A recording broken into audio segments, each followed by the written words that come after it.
lo que es el clítoris, el meato urinario, el introito vaginal. Si en aquellas pacientes que nunca tenían actividad sexual, dentro del introito vaginal tenemos una membrana que se llama hilo. Y los glándulas principales, el de Kine y el de Teki y el de Bartolini, ¿ya? Por de Bartolini. Ahorita vamos a ir explicando cada uno de ellos su funcionalidad. Luego dentro de los órganos internos, tenemos también diferentes, que son el útero, las trompas de falopio, el ovario y la vagina. Aquí les vemos una imagen mucho más específica de todo lo que hemos visto de lo que es la anatomía del aparato reproductor externo. ¿Ya? Ahí están con los montes de Venus, los labios mayores, menores. En la parte media está el clítoris, el meato urinario, el introito vaginal. En algunas pacientes, como les dije, puede presentar edema en aquellas que no han tenido actividad sexual. Y esta es una imagen interna donde podemos visualizar el útero, las trompas del falopio, los ovarios y obviamente siguiendo lo que es el útero, la vagina, que ahí no podemos visualizar. ¿Ya? Aquí les vuelvo a colocar una imagen de lo que son componentes del órgano externo. Y vamos a ir viendo la funcionalidad de cada uno de ellos. Como les dije, todo lo que tenemos en el cuerpo tiene una función, un porqué. Desde los vellos o el cabello que tengamos, está en nuestro cuerpo porque cumplen una función. ¿Ya? Entonces empezamos con el primero, que sería la vulva. La vulva es el lugar donde se forman todos estos órganos externos que le acabo de mencionar. ¿Ya? Donde está localizado toda esa área se llama vulva. Entonces dentro de la vulva vamos a tener primero el monte de Venus. El monte de Venus, ya que ven el número 1, no es más un promontorio que por debajo de la piel tenemos tejido adiposo. ¿Cuál es la funcionalidad de este monte de Venus? Es de protección, ¿ya? Por algún golpe, alguna fractura, entonces esa área protege todo lo que es la vulva. Está netamente formado por piel y al tener piel va a estar formado también por vello púbico. Obviamente el vello púbico se presenta solo en aquellas pacientes de la pubertad hacia adelante, ya en niñas no está presente. Y al tener el vello, obviamente siempre va a tener los folículos pilosos y folículos adiposos. O sea, ¿qué pasa? O sea que van a tener una glándula que va a producir el sebo y la sudoración. Entonces esta área está netamente formada por piel, tejido adiposo y vello. Luego por debajo de lo que es el monte de Venus tenemos dos prominencias, que son los labios mayores. ¿Ya? El que ven el número 2 son dos, izquierdo y derecho. Igual que el monte de Venus está formado netamente por tejido, por piel. ¿Ya? Y está revestido la piel por vello también púbico. Como es piel y vello, entonces también va a tener glándula sudorípara y glándula sebácea.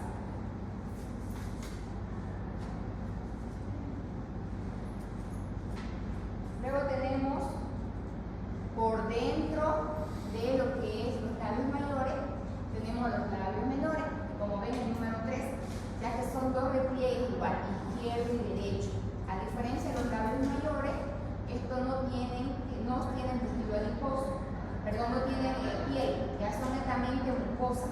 Por ende no va a presentar lo que es vello púbico, tampoco va a tener glándula sudorípara ni glándula sebácea. ¿Ya? Entonces, esa es la diferencia de los labios mayores a los menores.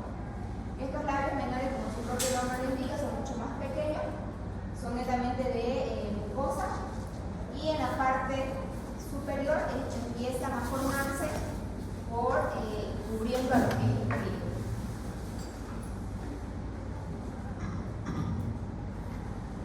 Luego tenemos el clítoris, el número 4, que está en la parte media de la vulva, que no es más que un remanente del pene. Tiene las mismas características del cuerpo cavernoso, que también tiene una erección igual que el pene, tiene la misma formación, solamente que es interno y es mucho más pequeño. ¿Ya? De ahí empiezan los repliegues de los labios menores. Luego tenemos por debajo del clítoris, el número 5, tenemos el meato urinario, que es por donde se elimina por debajo de lo que es el meato urinario tenemos lo que es el orificio vaginal. Ya eso que ven un poquito más grande, eso es el orificio vaginal. En aquellas pacientes, niñas o aquellas que nunca han tenido actividad sexual, presenta una membrana que lo recubre el introito vaginal, que se llama himen. Este himen puede ser de diferentes formas, pero siempre tienen orificios de perforación, que es aquel por donde va a ayudar a la salida de la menstruación. A este nivel existen patologías relacionadas, por ejemplo, cuando hay malformaciones en el feto o en el niño, o a veces las pacientitas llegan a la edad de la pubertad, pasaron la edad promedio que es que presente la menarca, que la menarca quiere decir la primera regla. Entonces, a veces hay pacientes que pasaron los 16 años y todavía no les tiene la menstruación. Entonces, lo primero que tenemos que pensar es si no hay una malformación en el himen, ¿ya? Puede ser que esté imperforado y por ende no está teniendo la salida de la menstruación.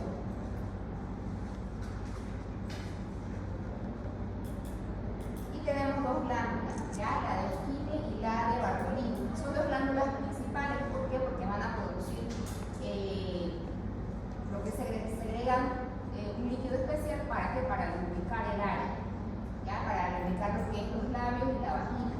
Mucho más se activan cuando empieza el acto sexual o la excitación.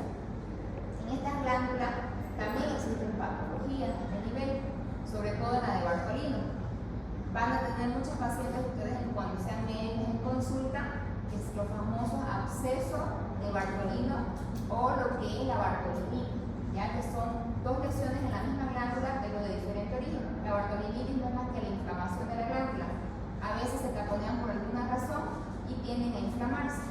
Y el absceso de Bartolino es cuando ya esa inflamación se sobreagregó un microorganismo y lo infectó y produce obviamente la supuración.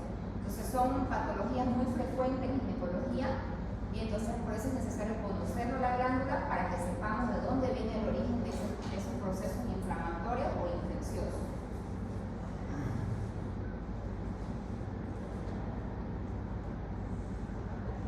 ¿Hasta ahí alguna duda en órganos genitales externos? Entonces vamos por los internos. ¿Ya? Los internos obviamente no los podemos visualizar. Podemos verlo como una ecografía o con otro tipo de métodos de diagnóstico. ¿Ya? Los más importantes o los que incluyen dentro de los órganos internos son los ovarios, las trompas del falopio, el útero y la vagina. Ahorita vamos a ir desglosando cada uno de ellos su funcionalidad. Entonces empecemos con la vagina. No es más que un órgano impar, virtual, cilíndrico, un conducto que normalmente tiene una medición, un tamaño anatómico de unos 7 centímetros, que tiende a elongarse o hacerse mucho más largo, ya que dentro de ella presenta unas augias o unas curvaturas. Vamos a ver el dibujo. Esas líneas que ustedes ven alrededor, esas son las augias vaginales, los canales vaginales, que ayudan a la vagina a elongarse. ¿En qué momento?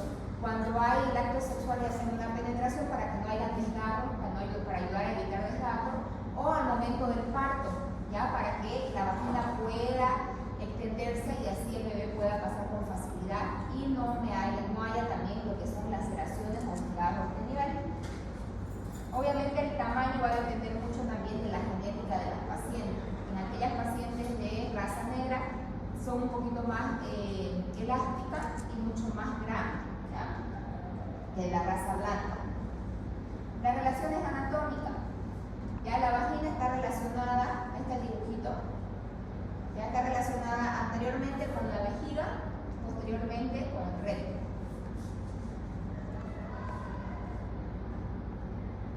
¿Cuál es la funcionalidad de la vagina? Ya es un conducto excretor, ya sabemos muy bien si la paciente presenta ya lo que es la menstruación, por donde se va a conducir la menstruación. También ayuda al momento del parto, es el canal de parto, protege contra infecciones ya que presenta un pH. El pH quiere decir una composición especial que todo el cuerpo tiene, diferente en cada zona para protección. En el caso de la vagina el pH es ácido, ya 3.5 hasta 5 llega el pH, lo que hace es que protege la vagina contra infección. Ya es uno de los métodos de defensa. Y obviamente es un órgano de copulación.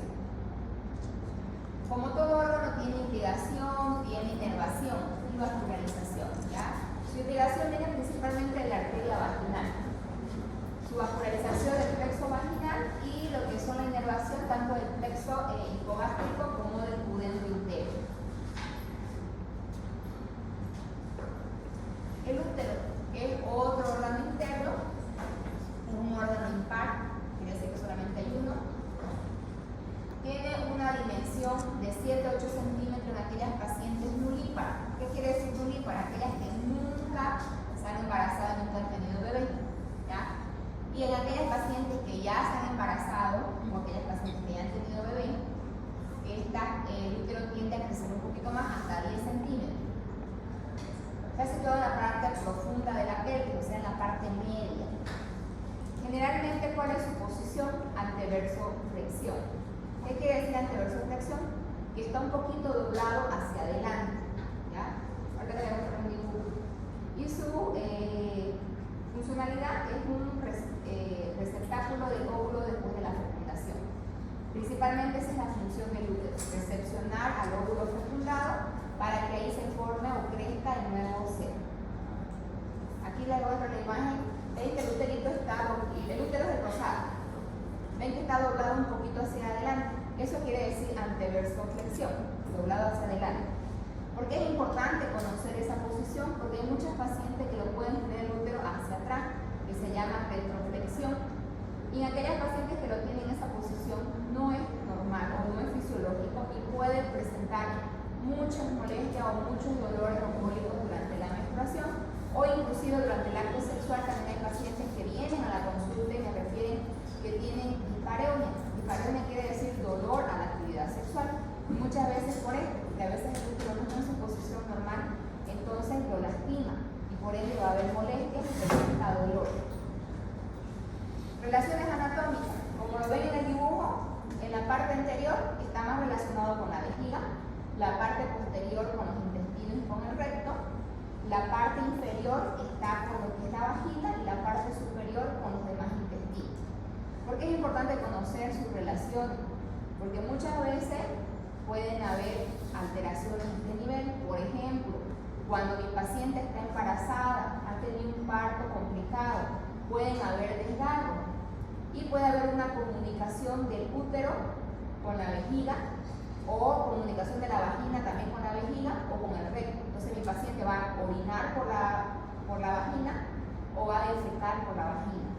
Ya, por eso es importante conocer la anatomía para poder entenderle las lesiones o las patologías que pueden estar relacionadas en esta área. O a veces también, como están en lugares muy cercanos, los pacientes pueden venir por molestias o dolores de este nivel pélvico y tenemos que saber identificar qué tipo de órgano es el que está lastimado o lesionado para yo saber qué voy a solicitar, más o menos saber qué diagnóstico presuntivo tiene mi paciente. Porque a veces las pacientes tienen dolores cólicos intestinales o se llenan de gases, como tienen los mismos nervios o la conexión con los otros órganos, a veces vienen conmigo con la ginecóloga o con el ginecólogo y piensan que es algo ginecológico. Entonces por eso es importante conocer para ir descartando. Ahora, lo más importante también del útero es que presenta tres partes anatómicas, ¿ya? El cuerpo, el istmo y el cervix. El cuerpo es la parte más grande, ¿ya? Entonces, el cuerpo es aquel donde se va a alojar el feto o el producto de la fecundación y es aquel que va a ir creciendo mientras el bebé va aumentando obviamente de edad gestacional y de tamaño. La barriga que ustedes ven en las mamás, la barriga grande, eso es lo que se ha elongado del útero, sobre todo el cuerpo. De lo que mide 7 centímetros llega a medir 32, 36, dependiendo del tamaño que tenga el bebé. El istmo es la parte media de la unión del cuello cervical con el cuerpo. Es una línea extremadamente delgada en aquellas pacientes que no han gestado o no están embarazadas. ¿Por qué es importante conocerlo el istmo? Porque esta área es donde se va a dilatar cuando hay un proceso de embarazo y es el área donde nosotros hacemos la incisión cuando hacemos una cesárea. Y el cuello cervical o cervix, que es la parte inferior, ese sí lo podemos visualizar mediante una espectroscopía. Cuando mi paciente va a la consulta o quiere hacerse un papá Nicolau o una colposcopía, yo coloco un espéculo en la vagina y puedo visualizar el cuello cervical. Es aquel donde nosotros tomamos muestra para el papá Nicolau. Es la única parte del útero que podemos visualizar, ¿ya? De manera ocular y no con ecografía. Y también tiene tres capas. De afuera hacia adentro, la parte más externa tenemos el perimetrio, la parte media el miometrio y la parte interna el endometrio. ¿Por qué es importante también conocer estas capas? Porque en ellas se presentan diferentes patologías, sobre todo los miomas, los tumores benignos, que es muy frecuente encontrar en pacientes, ya que De acuerdo al lugar, ¿alguien tiene alguna duda? ¿Alguien habló? De acuerdo al lugar donde se encuentran estos tumores está el tratamiento que nosotros hacemos. ¿Ya? Entonces por eso es importante conocer las capas. Y la más importante, que es el endometrio, la parte interna, que es aquel que se va a descamar cuando no hay la fecundación. No sé cómo se prepara el útero para recibir un nuevo ser, no hubo la fecundación, se produce lo que es la menstruación. Y la menstruación no es nada más que la descamación de las capas del endometrio. ¿Ya? Y al mismo tiempo el endometrio tiene 4 capas más. Solamente de esas 4, 3 se descaman cuando no hay la fecundación, que se produce la menstruación, y la capa principal, que es la basal, es la única que se queda y la cual de ahí mismo va a ir proliferando para prepararse el siguiente mes para un nuevo ser. Y si no hay una fecundación, nuevamente se produce la descamación y se produce la menstruación. ¿Ya? Por eso es que muchas veces van a tener pacientes que van a ir a la consulta, se asustan por el tema de que cuando tienen la menstruación, ellas dicen que ven unos pequeños tejidos, ¿ya? La salida de tejidos. A veces piensan que están embarazadas y han tenido alguna pérdida. Esas son las capas del endometrio que se han descamado, y algunas veces no se deshace por completo y tiende a salir hacia el exterior, lo pueden visualizar las pacientes, y eso es lo que se asusta. Entonces, por eso es importante también conocerlo, para que nosotros podamos guiar a nuestros pacientes y sepamos que eso es normal.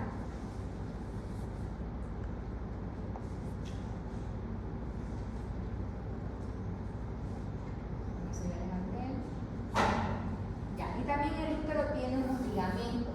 Ya, los ligamentos es lo más principal en el útero porque es aquel que lo mantiene fijo en su posición a nivel de la piel, no hace que ese útero se salga.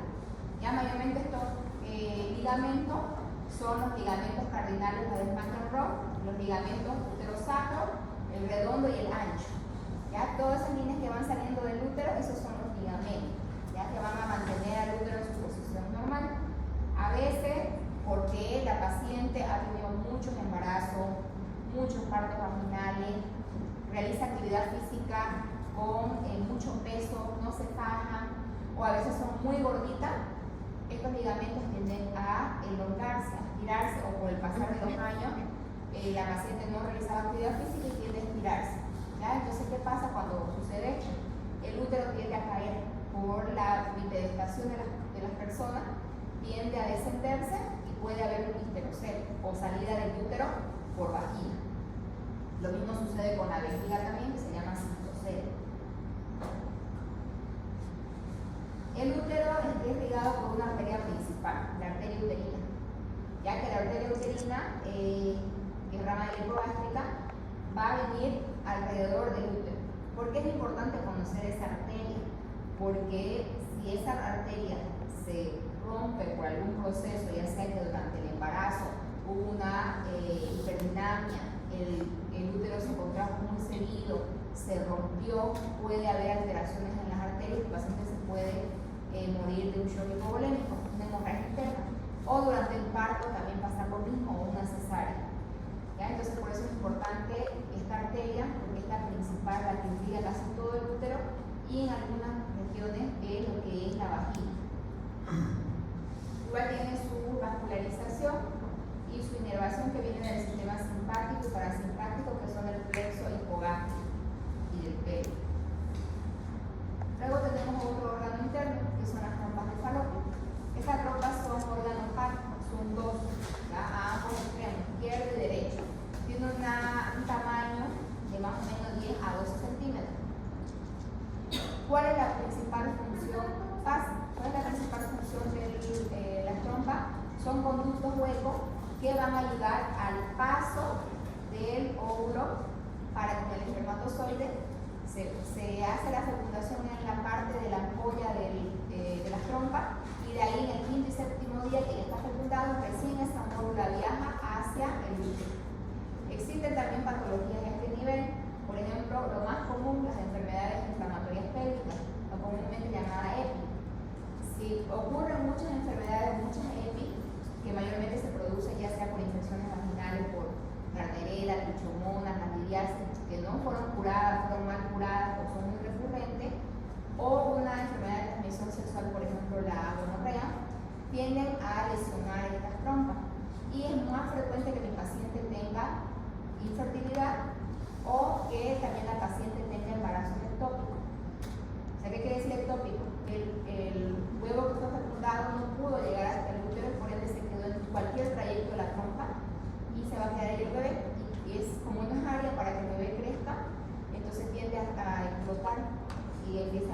traje interno del paciente.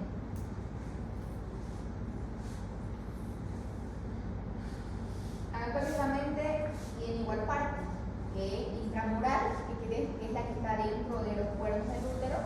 De ahí viene el istmo ampolar y la parte donde están las fimbrias. Las fimbrias o infundíbulos son esos deditos que ustedes ven que está cerca del ovario. Como les dije, cada órgano que está en el cuerpo tiene una función específica. Esos deditos que ustedes ven o fimbrias son las que van a ayudar a que cuando el óvulo madure y salga del ovario, esas fimbrias van a agarrar los óvulos para poder llevarlo y que se pueda encontrar con el espermatozoide en la trompa. Igual si este proceso hay alguna alteración, se pueden producir los embarazos ectópicos a nivel de las mismas fimbrias o a nivel de los ovarios, o inclusive también hay embarazos ectópicos que se han encontrado en la región abdominal, porque se ha salido del ovario. Tiene también lo que son sus irrigaciones y sus inervaciones correspondientes, ¿ya? Mayormente de la tubaria interna, que son rama de las uterinas, que le dije que es la principal que viene del útero, y rama de la ovárica, y su inervación por el plexo ovárico.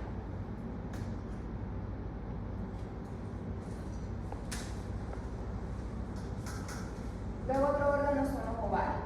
¿Ya? Los ovarios son igual órganos pares, que son dos, izquierdo y derecho. Tienen una media entre 2 y 3 centímetros y están situados en la porción lateral de la pelvis. ¿Por qué es importante conocer el tamaño? Porque también pueden existir alteraciones a este nivel. Pueden haber lo que son los tumores, presencia de quistes en los ovarios que lo alteran la morfología y lo hacen que este ovario crezca un poquito más, y de ahí nosotros vamos a poder identificar si hay un aumento o tal vez hay un tumor mediante la ecografía. ¿Cuál es la función principal de los ovarios? Producción de ovocitos. Normalmente las mujeres ya nacemos con los óvulos, más de 200.000, solo que en la pubertad de 100 empiezan a madurar. Ya toda la vida de los ciclos que presentan menstruación, todos los meses esos óvulos van a madurar. Estos ovocitos normalmente empiezan a madurar entre 10 y 15 cada ciclo, pero de esos 10 y 15 solo uno madura. ¿Ya? Entonces por eso cuando hay un embarazo hay un bebé. Cuando hay más de un bebé quiere decir que el óvulo ha madurado más de uno, que no es lo normal. Por eso digo los embarazos gemelares o múltiples no son considerados embarazos fisiológicos o normales, son considerados como embarazos patológicos, porque una mujer no está adaptada para embarazarse más de un bebé por ciclo de embarazo. Y otra funcionalidad principal es la formación de lo que son hormonas. Dos hormonas principales produce el ovario, los estrógenos y la progesterona. Ya estas hormonas son hormonas principales, sobre todo el estrógeno va a dar las características sexuales en las mujeres, fenotípica y genotípicamente, y la progesterona es una hormona que durante el embarazo va a ayudar también a que el embarazo prosiga correctamente. Entonces ya sabemos que esa es su función del ovario, ¿ya? Producción de hormonas.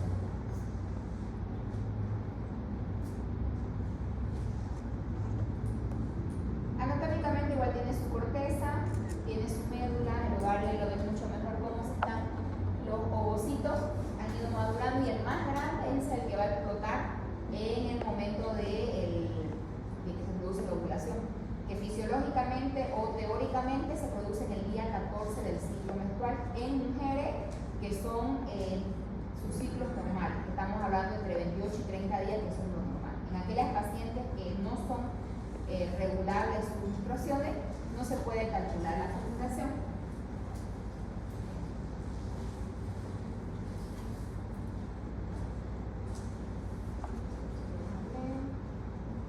Aquí les muestro mucho mejor una imagen de lo que es el óvulo que ya fue expulsado, que está de color azul, y ahí se encuentra, obviamente fue expulsado en el momento de la ovulación.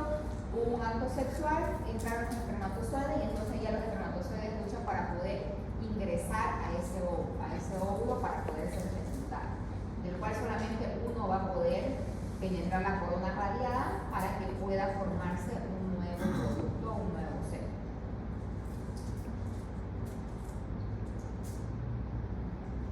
Ya tiene también lo que son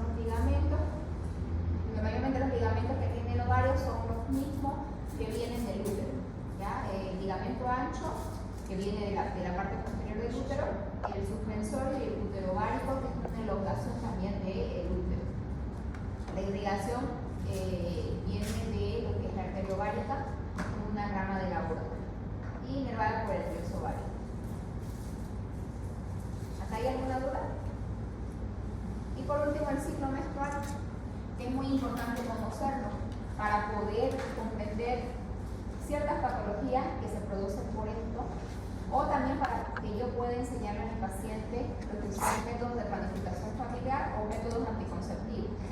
Como les dije, el ciclo menstrual normal o fisiológico, estamos hablando que es de 28 a 30 días.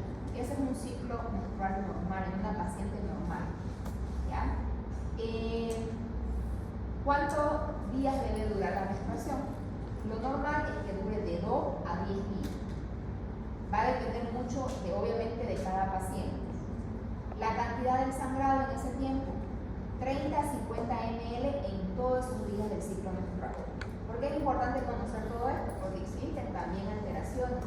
Si le dura más de 10 días a mi paciente su menstruación, entonces puedo pensar que algo está pasando en el útero o algo está pasando con su endometrio. Por ahí hay un desequilibrio hormonal, por ahí hay una hiperplasia endometrial, o por ahí hay un mioma que está produciendo más sangrado de lo normal, igual que en la cantidad. ¿Cómo yo me voy a guiar para que mi paciente saber la cantidad?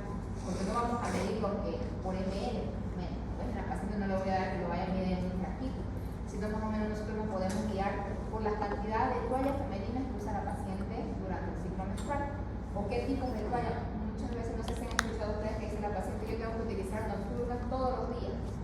Y ahí yo me llama la atención por qué utiliza mucho más grande, sino lo normal que durante. Si le dura los 10 días, entonces obviamente la cantidad tiene que ser menos para que esos 10 días, más o menos calculando, tengo 50 ml. Entonces de esa manera yo me voy a dar cuenta si mi paciente está dentro de lo normal o no.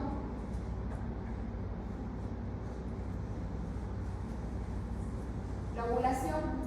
Ya la ovulación, como les dije, teóricamente se produce en el día 14 de la regla, siempre y cuando mi paciente sea de menstruaciones regulares. Pero puede haber ovulación desde el día 8. Entonces va a depender mucho del organismo de cada paciente.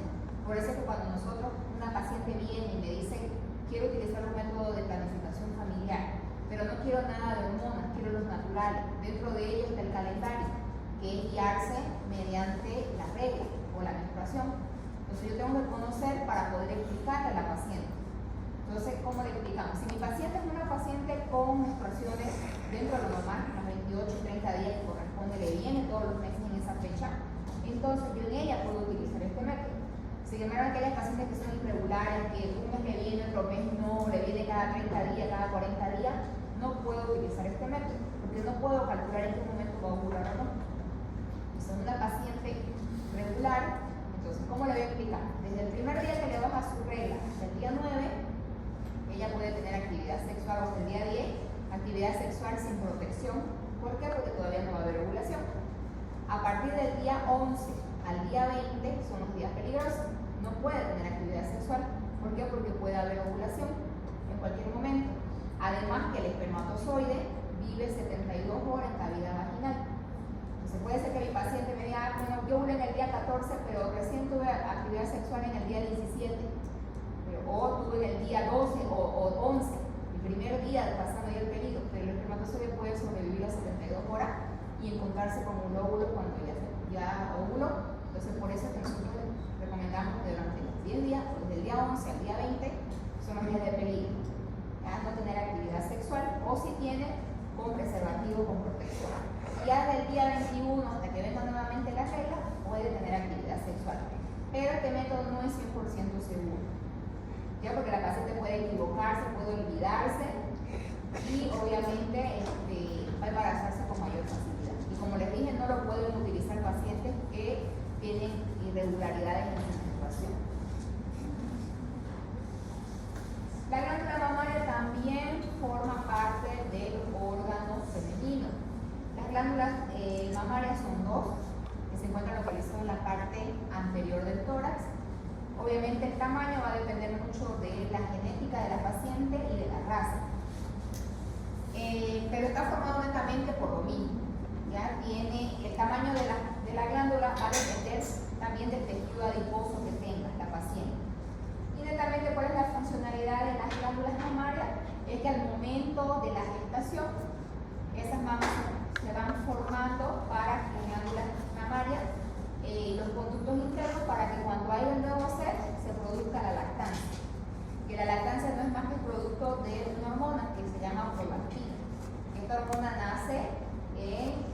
glándula pituitaria que están así azul.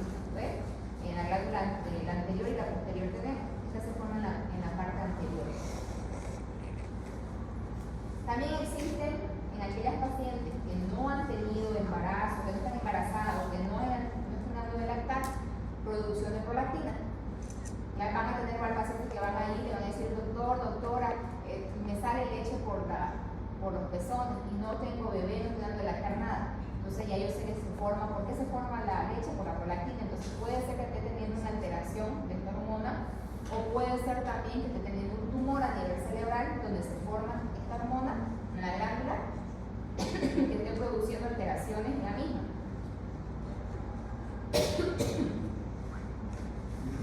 Y en el aparato genital femenino existen diferentes patologías que, de acuerdo a como hemos ido desglosándolo, hemos ido nombrando qué patologías más o menos se presentan en esa área.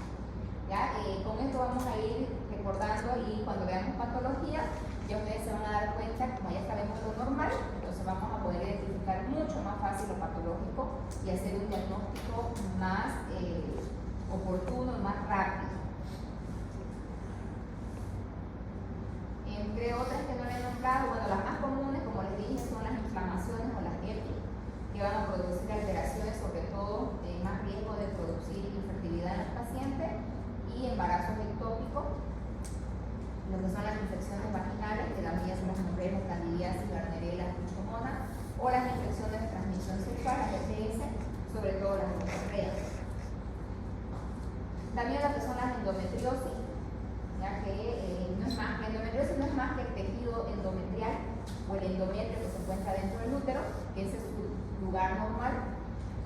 Nosotros podemos encontrarlo en otras áreas, por ejemplo, fuera del útero, en las trompas, en los ovarios. Entonces, cuando hay ese tejido endometrial fuera de su lugar normal, le llamamos endometriosis.